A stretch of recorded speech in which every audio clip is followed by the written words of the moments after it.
Bonjour. Si vous souffrez de crise de panique ou de troubles anxieux généralisés, il est fort probable que vous sachiez ce que sont les extrasystoles. Peut-être que vous aimeriez reprendre une activité physique, mais la peur d'un accident cardiaque vous fait hésiter, voire renoncer.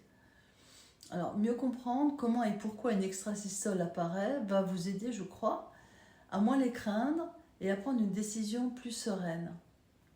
La toute première chose à faire, bien sûr, est de consulter un radiologue, votre médecin traitant, qui vous prescrira des examens afin d'éliminer toute cause cardiaque sous-jacente. En effet, les extrasystoles peuvent apparaître aussi bien sur un cœur sain que sur un cœur présentant une pathologie. Dans cette vidéo, nous nous intéresserons uniquement aux personnes dont le cœur est sain. Lorsque tout va bien, il n'y a aucune raison de sentir ni son cœur ni son corps. D'ailleurs, on estime que 30% à 70% des personnes qui réalisent un Holter présentent des extrasystoles et que beaucoup d'entre elles ne les aperçoivent même pas. Les personnes sujettes aux crises de panique ou souffrant d'un trouble anxieux généralisé ont presque toujours développé une hypervigilance aussi bien interne qu'externe. La moindre sensation inhabituelle est immédiatement repérée, et particulièrement quand il s'agit du cœur. En effet, la toute première crise, caractérisée par cette accélération délirante des battements, est arrivée si soudainement et vous accueillit totalement par surprise. Vous avez cru bien souvent que vous étiez en train de faire une crise cardiaque et que vous alliez mourir. C'est très difficile pour quelqu'un qui n'a pas vécu de comprendre cette terreur face à cette certitude que l'on est en train de mourir. Donc ce n'est pas étonnant du tout que vous redoutiez en quasi-permanence que cela se reproduise. Et cela se reproduit d'ailleurs. C'est une expérience extrêmement marquante. Pour en revenir aux extrasystoles, il est utile de rappeler le rôle du cœur. Le cœur est une pompe chargée d'acheminer le sang riche en oxygène vers les organes afin qu'ils puissent fonctionner correctement. Il ne cherche pas seulement à battre, mais il cherche à battre au bon rythme et au bon moment. S'il bat trop lentement ou trop vite, il devient moins efficace et l'apport de sang aux organes, y compris au cerveau, diminue. Lorsqu'il bat trop vite, il n'a pas suffisamment de temps pour se relâcher entre deux battements. Or, cette phase de relâchement correspond à la période pendant laquelle il se remplit de sang. Ça, c'est super important. Il se remplit donc moins bien lorsque le cœur bat trop vite et éjecte moins de sang à chaque contraction.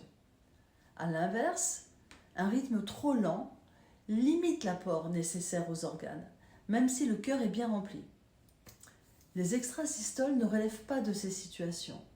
Le cœur ne bat ni trop lentement ni trop vite, mais il présente un battement isolé et prématuré au milieu des battements réguliers.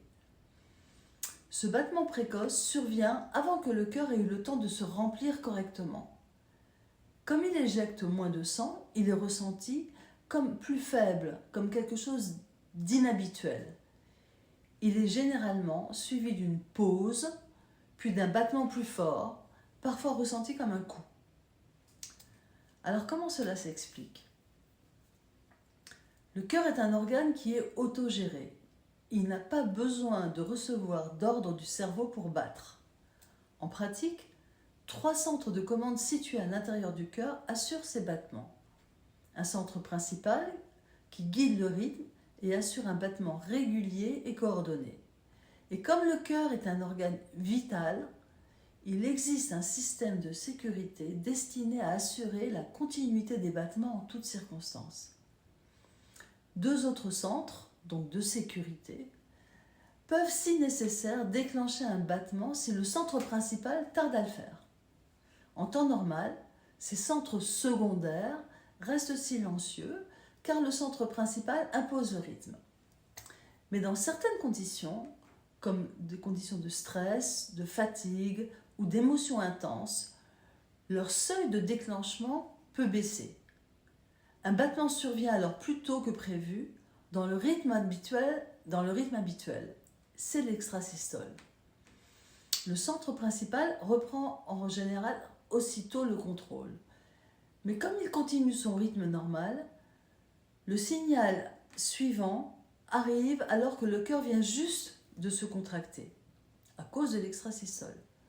Le cœur est donc momentanément indisponible et ne se recontractera qu'au battement suivant, ce qui donne cette impression de pause.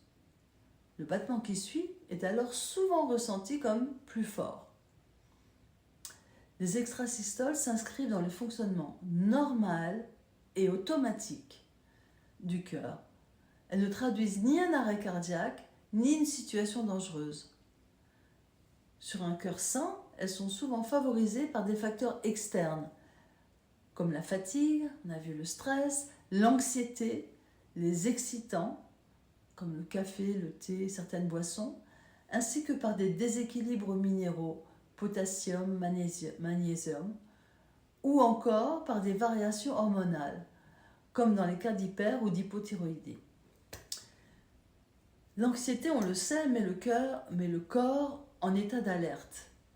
Elle augmente la libération d'adrénaline, ce qui accélère le rythme cardiaque. Mais l'adrénaline, en plus d'agir sur la vitesse du cœur, rend aussi, et c'est là où c'est important, le système électrique du cœur plus sensible. Donc, ces centres secondaires qui envoient l'impulsion pour une extrasystole peuvent alors s'activer plus facilement et vont provoquer ce battement isolé qui va s'intercaler dans le rythme habituel. Même si ce rythme est accéléré par l'adrénaline, il reste organisé et coordonné. Le battement prématuré vient simplement s'y intercaler. Un point essentiel à connaître est que chez beaucoup de personnes, les extrasystoles diminuent, voire disparaissent pendant l'effort. Lorsque vous bougez, la commande principale du cœur devient plus active et impose un rythme plus clair et plus régulier. Donc les centres de secours à ce moment-là n'ont plus l'espace pour envoyer des impulsions inutiles et le rythme se stabilise. Et d'ailleurs, beaucoup de personnes le disent, quand je marche, quand je fais du vélo, je sens plus d'extrasystole. Mais dès que je m'arrête, ça repart. Donc non seulement l'activité physique permet de réguler les extrasystoles sur cœur sain, mais elle favorise également la circulation sanguine.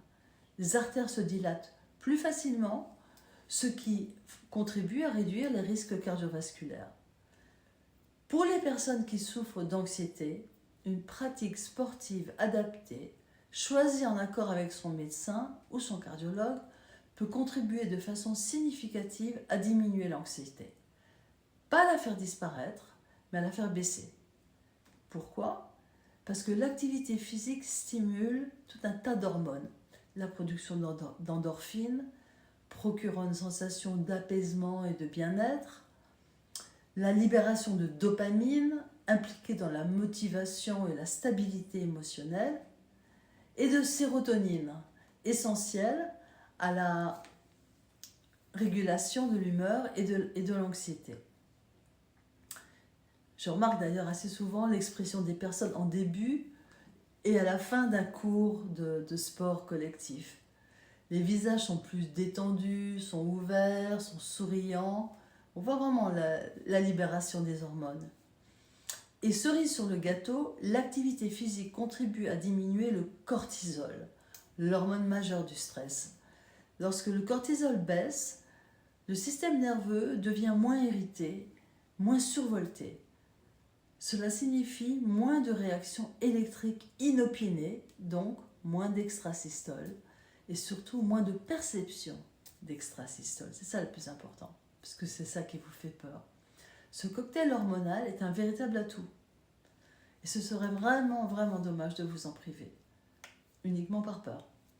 D'autant plus qu'il n'y a pas de raison d'avoir peur, une fois qu'on a bien contrôlé son cœur. En conclusion, mieux comprendre le fonctionnement de votre cœur permet de lui faire davantage confiance et de retrouver progressivement un sentiment de sécurité corporelle. L'activité physique va dans ce sens en combinant apaisement hormonal et expérience concrète. Sentir son cœur battre et constater que tout va bien, c'est une forme d'exposition douce qui, avec le temps, permet de développer plus de confiance dans son corps et moins d'appréhension face aux sensations. Bien entendu, avant de débuter ou de reprendre, je répète, une activité physique, il est essentiel de consulter votre médecin afin de vous assurer que votre cœur est sain et que l'activité choisie vous sera bénéfique. Voilà. Faites du sport.